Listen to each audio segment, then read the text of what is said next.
Most people would probably like to have a little more money at their disposal. So today we're going to talk about 9 ways you can build wealth easily and without much additional effort. The goal isn't to persuade you to switch careers, take substantial investment risks, or become self-employed. Instead, we want to enhance your financial awareness and help you generate additional wealth. Let's get started right away. Tip number 1. Simplify your finances. Ditch those credit cards that are just for buying stuff you don't really need. You're often paying between 15 and 22% interest on this debt, while the things you buy only give you short-term pleasure. Also, take a look at your insurance policies. Many insurance policies are either way too expensive or completely unnecessary. Let's be real, you probably got them at some point and never got around to canceling them. Take this opportunity to ensure you always pay your interest and repayments on time. If you fail to do so, you will not only incur unnecessary penalty interest, but your credit score will also drop, which can complicate matters in the future if you need a mortgage for a house. The easiest way is to set up automatic payments or regular reminders so you don't forget anything.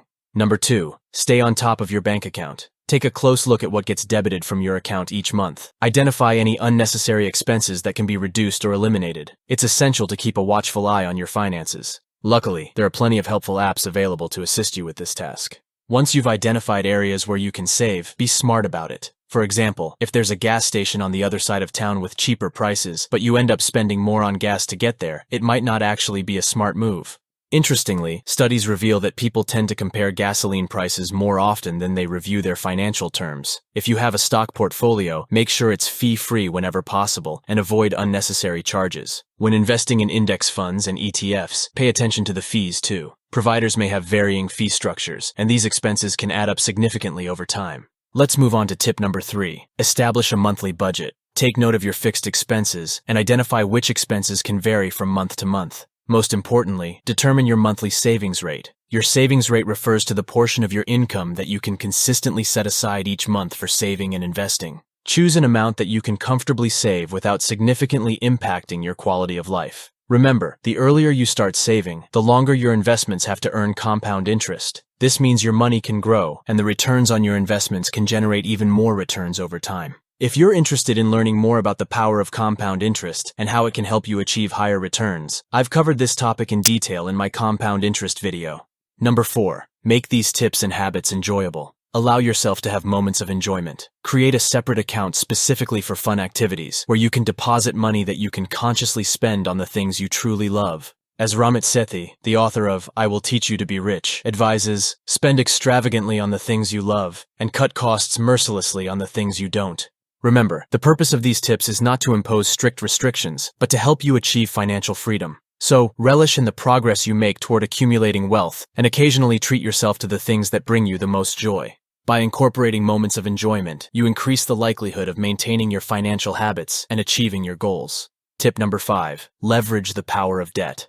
I'm not suggesting taking on loans or accumulating debt for unnecessary expenses. Instead, let's explore the benefits that strategic debt can bring. For instance, investing in your human capital, such as education and personal development, can be a smart use of debt. Debt also instills discipline. Imagine you want to purchase a house or apartment solely with your saved funds. You'd need to save for years, allowing compound interest to work its magic. However, unexpected events like car repairs or a faulty washing machine can force you to dip into your savings, setting you back for months or even years. On the contrary, if you finance your property with debt, the bank doesn't care about the broken washing machine. You're obligated to make monthly loan repayments, creating a disciplined savings approach. Even when investing in real estate as an investment property, taking on debt can be advantageous because you can deduct the interest from your income and save taxes.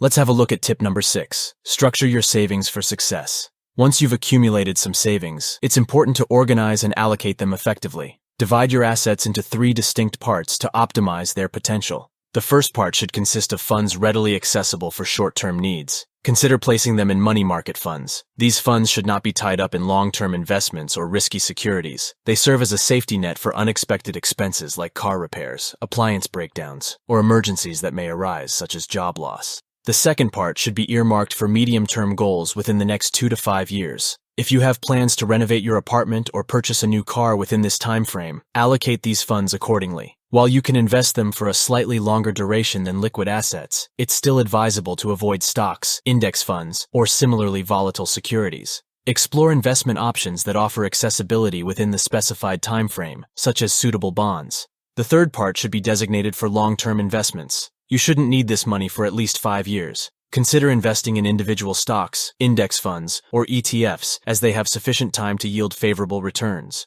Other options include real estate, long-term bonds, or commodities. If you're just starting out, take advantage of the cost-average effect to optimize your investments over time. Let's discuss tip number 7. Embrace the digital revolution. Banks and brokers profit from facilitating financial transactions. With every purchase or sale of a financial product, they earn fees and commissions. To maximize your returns and minimize costs, I recommend conducting your securities transactions through an online bank. Compared to traditional brick-and-mortar institutions, online banks typically offer more cost-effective options. By taking control of your asset management, you can avoid relying on a banker whose interests may not align with yours.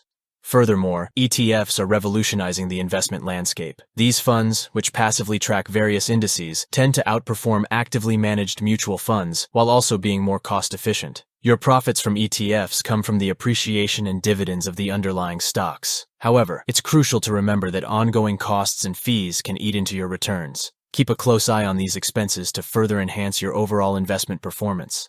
Tip number 8. Optimize your tax savings. As an investor, there are various legal strategies to minimize your tax burden. Take advantage of these opportunities to maximize your savings. For instance, if you invest in real estate for financial purposes, you can deduct renovation expenses and interest payments from your taxable income.